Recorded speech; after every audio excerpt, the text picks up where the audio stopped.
Yeah, so this year, as you all know, I entered the speech contest again, and I didn't win again. When I got off the stage after the final, I sat down and my friend Douglas Gilmartin, who's not here today, came running up to me and he said, "I think you won this year." I looked at him and I said, "Really?" And then I went and sat down next to Lester. Lester said, "How do you think you do?" And I said, "I'm not in the top 3.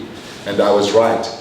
They first called up Doris Gore as 3rd place, then they called up Alison Huang as 2nd place, and then they called up Hannah as 1st place. I wasn't in the top 3 and I didn't expect to be. How did I know? Because I could see the judges when I was speaking. But that's okay.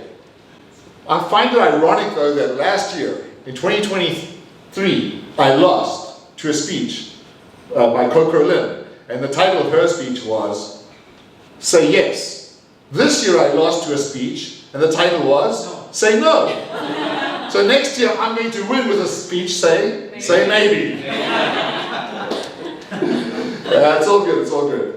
But shortly after the contest, I did write a reflection on Facebook about the contest season.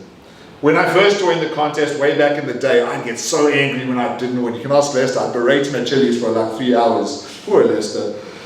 But this year I wrote some reflections on Facebook, and when Jenny said, "Do I want to share?" I thought, why not just read this? And then I'll talk a little bit more.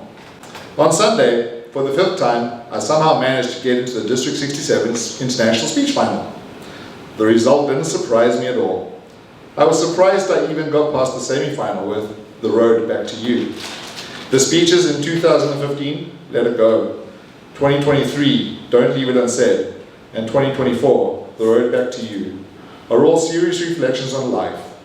They are definitely not speeches Toastmasters are looking for. Some of the best advice we give to speakers is to be authentic and vulnerable and to speak from the heart. Last year and this year, I was.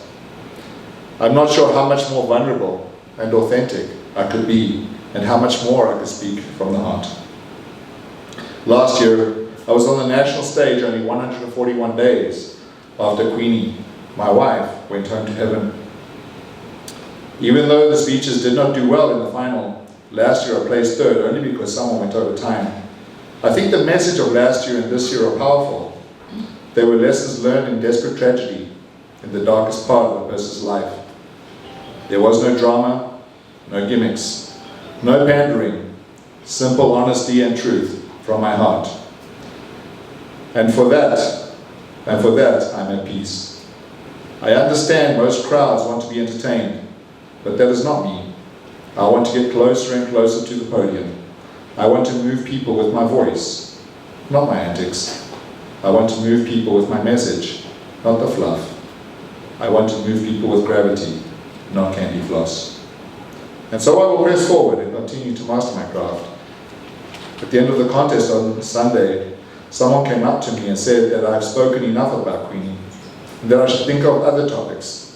As I said last year, I will never let her name slip from my lips. She will always be in my heart and in my mind, to the very end of time itself, to the very edge of eternity. I do want to thank the District 67 and my clubs TGIF and Born to Shine for giving me a platform to speak. It also helped me heal. Queenie loved you, and in her honor I will always speak. Thank you everyone for an incredible contest season. Next year's speech is already percolating in my mind, and it's called Maybe. That was a reflection I wrote on Facebook, and the great Hai Shuo Li in Taichung, if you don't know Hai Shuo Li, is one of the best speakers in Taiwan.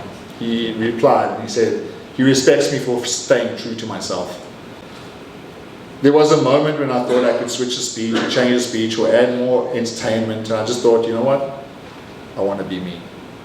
The result doesn't matter at the end of the day.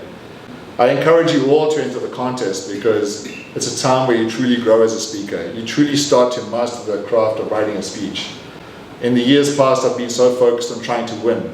But last year and this year, I spent time trying to understand myself, trying to understand what my life was. And I think when you think deeply and you go deep into your own heart and soul, maybe you'll find something more meaningful. And maybe, Jack, you'll know who you are.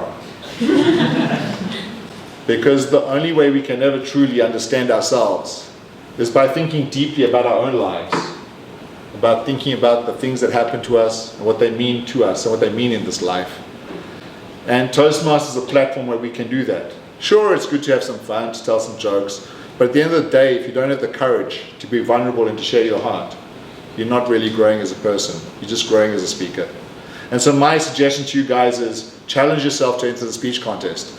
This year I also entered the Chinese speech contest, and that was also a very personal story. It's a story that Lester has been encouraging me to share for a long time, about how my father came to Taiwan just to say 3 simple words: please forgive me. Very, very powerful words and a powerful life lesson. Most of us, we go through life just living it on the surface. But maybe if we just think about the bad things that happen to us and we just try and process it in some way, maybe we can come to some peace with the tragedies in our life and the sadnesses in our life. Because we all have sadness. Not every speech has to be deep, not every speech has to be meaningful. There is a space for humor. And that's why I think the biggest tragedy in Taiwan Toastmasters and Toastmasters worldwide is they got rid of the humorous speech contest. I think there should be 2. There's space for a humorous speech contest where we can really exercise our funny bones and our funny skills, but there should also be a space where we can actually try and speak meaningfully from the heart. And that's what I will always try to do. And so next year, I'm not sure if I will enter, maybe. Because this year I have to be the president of TGIF, so we will see. But thank you everybody here, sitting here, who supported me, who encouraged me, who helped me write my speech. Thank you, Lester, for putting up with me, yelling at you all the time. For the last 10 years, by the way. But no, thank you everybody for coming down to Taichung and supporting not just me, but Alice as well and Jenny Tang. Thank you so much for all the support you gave us. Also and Alex Shi, right? So thank you everybody for supporting us. We do this because we enjoy it, but we cannot do it without you. So thank you so much. Toastmasters.